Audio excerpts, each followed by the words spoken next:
नमस्कार दोस्तों, स्वागत है आप सभी का एक बार फिर से हमारे YouTube चैनल पर। दोस्तों, बाबा बैद्यनाथ धाम के कई बड़े रहस्य हैं। ये रहस्य इतने गहरे हैं कि आज तक इनका पता नहीं चल पाया है। इसका जीता जागता उदाहरण है इलाहाबाद के रहने वाले राजेंद्र जी। तो चलिए दोस्तों, वीडियो शुरू करते हैं। दोस्तों, इलाहाबाद के रहने वाले राजेंद्र जी हमें बताते हैं कि ये घटना साल 2003 की है, जब राजेंद्र जी अपने दोस्तों के साथ बैद्यनाथ धाम दर्शन के लिए गए हुए थे। राजेंद्र जी बचपन से ही महादेव के परम भक्त थे।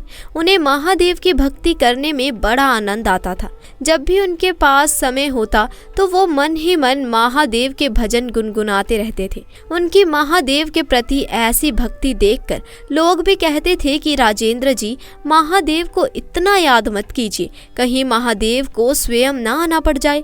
कई लोग तो उनकी इन आदत का मजाक उड़ाने लगे थे।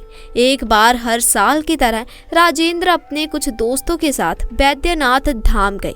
दोस्तों, आप जानते ही होंगे कि बैद्यनाथ धाम यानी कि बैद्यनाथ धाम मंदिर के पास शिव गंगा झील है, जहां भक्तगण बड़ी भक्ति भाव के साथ स्नान करते हैं।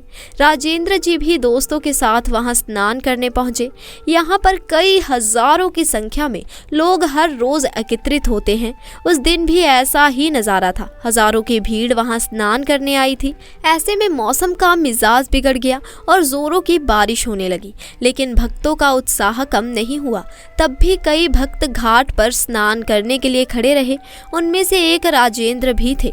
वो महादेव के परम भक्त थे और बिना स्नान किए घर वापस नहीं जाना चाहते थे। देखते ही देखते वहां पर बारिश अधिक हो गई और नदी का पानी खतरे के निशान से काफी ऊपर आ गया। ऐसे में सुरक्षा कर्मियों को वहां से लोगों को हटाने के आदेश दिए गए। ये बात राजेंद्र जी ने सुनी तो उन्होंने मन में ठान लिया, चाहे कुछ भी हो जाए, यहाँ से बिना स्नान किए नहीं जाएंगे। इसके बाद जैसे ही सुरक्षा कर्मी लोगों को हटाने लगे तो राजेंद्र तेजी से झील में कूद गए और डुबकियां लगाने लगे। तो तभी अचानक से झील का बहाव और भी ज्यादा बढ़ गया और राजेंद्र जी का संतुलन गड़बड़ा गया। वो झील के साथ बहते हुए कुछ दूरी तक चले गए। उनको बहते देख लोगों के बीच में अफरा तफरी मच गई और लोग चिल्लाने लगे। वहीं राजेंद्र जी भी झील के उस तूफान को देखकर काफी घबरा गए और मन ही मन महादेव से विनती करने लगे कि हे महादेव, मुझे बचा लो। और मन ही मन हर हर महादेव, जय महादेव कहते हुए राजेंद्र खुद को संभाल रहे थे। दोस्तों, देखते ही देखते वो झील की गहराई में डूबने लगे।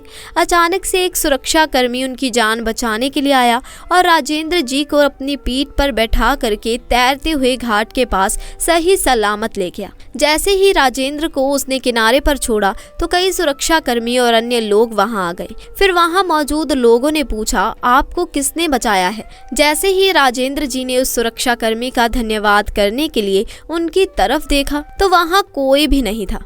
उसने वहां मौजूद अन्य सुरक्षा कर्मियों से पूछा कि आपकी टीम में से एक व्यक्ति ने मेरी जान बचाई है, कृपया आप मुझे उससे मिलवा दीजिए। सब सुरक्षा कर्मियों के इंचार्ज ने कहा कि हमारी टीम में से कोई भी नदी के अंदर नहीं कूदा।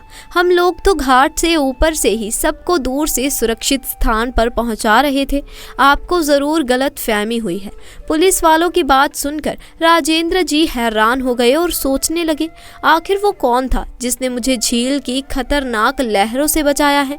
राजेंद्र जी इसी बात को सोचते सोचते एक साधु के पास बैठ गए। राजेंद्र को देखकर उस साधु ने पूछा, तू इतना परेशान क्यों है? तब राजेंद्र जी ने उस साधु को बताया कि बाबा, मैं इस बात से परेशान हूँ कि मैं झील में स्नान कर रहा था और अचानक से झील में डूबने लगा।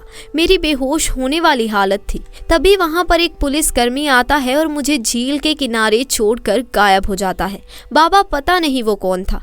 वहाँ मौजूद सभी भक्तजन मुझसे कहने लगे कि ये मेरा वहम है, मुझे लहरों ने झील के किनारे फेंक दिया था।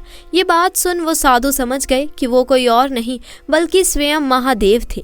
तब उस साधु ने राजेंद्र जी से कहा, बेटा घर जाओ और महादेव का ध्यान करो, उनकी पूजा करो। महादेव की असीम कृपा तुम पर बनी हुई है, तेरा कोई भी बाल बांका नहीं कर सकता। साधु की ये बात सुनकर राजेंद्र जी अपने घर पहुंचे और महादेव का दिल से धन्यवाद किया और गरीबों और जरूरतमंदों को जरूरत की चीजें दान की। तो चलिए दोस्तों, आपको इसी के साथ एक और घटना बताते हैं। दोस्तों, देवों के देव महादेव शिव का हाथ किसी पर भी हो जाए तो उसे काल तो क्या, खुद मृत्यु के देवता यमराज भी छू नहीं सकते। और ठीक है, ऐसा भी एक वाकया यहाँ बिहार राज्य के रेलवे स्टेशन पर देखने को मिला। दोस्तों, जहाँ मात्र 20 दिन की बच्ची की जान बचाने स्वयं नाग देवता चले आए। लेकिन दोस्तों, वीडियो शुरू करने से पहले आपसे रिक्वेस्ट है कि कमेंट सेक्शन में हर हर महादेव जरूर लिखिए। तो चलिए दोस्तों, शुरू करते हैं। दरअसल दोस्तों, शाम के तकरीबन 8 बजे एक महिला ने अपनी 20 दिन की बच्ची को रेल की पटरी पर फेंक दिया। ऐसा करके महिला वहां से चली गई, लेकिन रेलवे पटरी पर मौजूद लोगों ने उस महिला पर गौर नहीं किया। जब ट्रेन के स्टेशन पर आने का समय हो गया, तब अचानक से उस बच्चे के पास एक बड़ा सा नाग आया और वहीं पर कुंडली मार कर बैठ गया, मानो जैसे नाग देवता शिवलिंग पर बैठ गए हों। वहां मौजूद कुछ लोगों की नजर उस सांप पर पड़ी तो सबके होश उड़ गए। उन्हें कुछ समझ नहीं आ रहा था। उन्होंने लकड़ी से सांप को हटाने की कोशिश की, लेकिन वो सांप वहां से नहीं हटा। कुछ लोगों ने तुरंत रेलवे अधिकारी को सूचित किया। अब ट्रेन के आने में कुछ ही समय बचा था और रेलवे अधिकारी भी इस बात से अनजान थे कि सांप के पास एक बच्ची भी है। दोस्तों, तभी वहां पर एक महादेव का भक्त आया और वो सांप को देखते ही समझ गया कि वो कोई साधारण सांप नहीं, बल्कि ये तो स्वयं नाग देवता है। दोस्तों, वो भक्त नाग के पास गया और दंडवत प्रणाम करता है और पूरी श्रद्धा से सच्चे मन से जय नाग देवता कहता है। कुछ ही देर में वो नाग रेंगते रेंगते रेलवे ट्रैक से जंगल की ओर चला जाता है। तब तक वहां दूसरी ट्रेन रेलवे ट्रैक पर आती। तब तक उस व्यक्ति ने उस 20 दिन की बच्ची को वहां से तुरंत उठाकर अपनी गोद में ले लिया।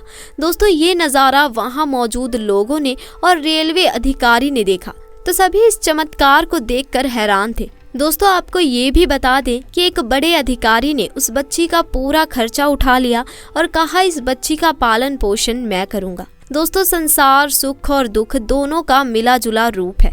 कोई इसे अपनी सोच से सुखदायी बनाता है तो कोई दुखदायी। देखा जाए तो दोनों स्थितियां सिक्के के दो पहलू की तरह हैं।